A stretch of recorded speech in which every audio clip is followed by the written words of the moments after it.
Mga kapatid, mga kaibigan, mga katunggali, dito naman tayo kay Matthew. Dahil si Matthew, according sa mga Christian na kaibigan ko, si Matthew daw ang nagsulat, the book of Matthew. According to Matthew, si Matthew raw ang nagsulat. Babasahin natin dito sa Matthew chapter 9, verse 9, kung anong sinasabi dito.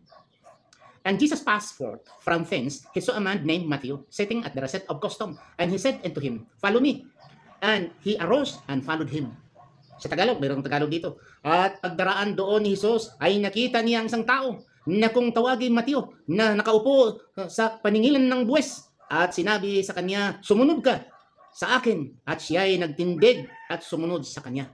Kung si Mateo, kung totoo yung si Mateo, ganito sana ang sasabihin niya. Okay? At pagdaan ni Jesus, ay nakita niya ang isang tao.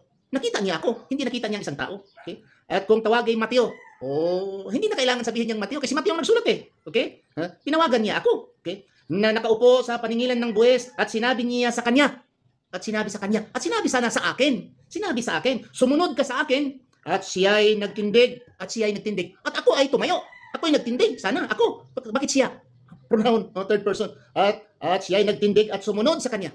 Very clear na hindi si Matthew. In fact, the scholars of the Bible, particularly the book of Matthew, they are using this chapter 9 and verse 9 of Matthew to support the claim that Matthew was not the author of the book according to Matthew. Maraming salamat.